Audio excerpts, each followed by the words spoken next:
Hello, my name's Ellen, and this is my descriptive essay called The Last Race. I could feel the fast thumps of my heart beating in my ears as I walked to the block. I walked past my team all smiling and patting us on the back, wishing us good luck.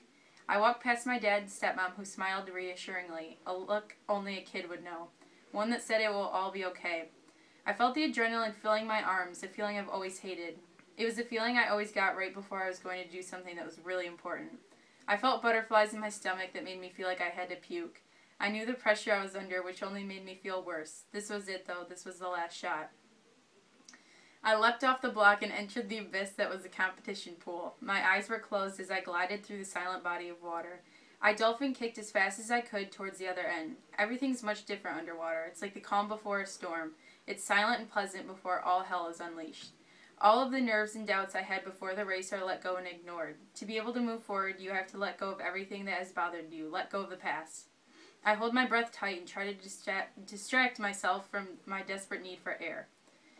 It's funny that there's always an image of how something should be in our minds, and when we arrive to the occasion, it's always drastically different. There's always a feeling or a thought that we think that we will have when we are in a specific moment. Oddly enough, I didn't feel anything. I let my mind go and pushed my body to its limit. I was hoping to hear cheering and have my team be ecstatic when we finished the race.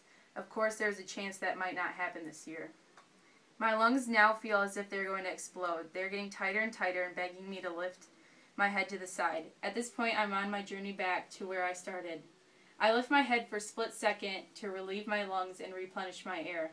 I hear the screams and cheers from the crowd for an instant, and just as fast as I hear it, it's gone. It's silent once more, but now I feel myself smiling, making me go faster and give me hope.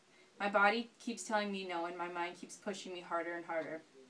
I now stare at the different hues of blue tile lining the pool floor, and I know by memory that I am at the very end of my trek. Everything that I've ever worked for has led me to this moment, and after this race, I will know whether I've made it or have disappointed myself and my teammates. I give myself one last breath before I touch the wall, and this time the crowd is even more insane than when I heard it the first time. I put my head down as I have been instructed so many times before and jam my fingers into the touchpad. I instinctively look up at the scoreboard to look at my individual score in blue.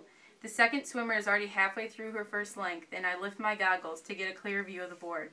I did it. I led the relay as I was supposed to and got my best time ever, a 27.63. All that was left to do was to have my teammates finish the race and hopefully feel as if we had just won the Olympics. As the last few drops of water cascaded off my body onto the gray and red tile, I screamed. Our last and fastest swimmer, which we call an anchor swimmer, finished the race, and all of our relay frantically glanced at the scoreboard. We had made the state time. Actually, we beat the state qualifying time by 3 seconds. We all grabbed each other and hugged. Feelings of accomplishment, happiness, and excitement washed over me like a wave.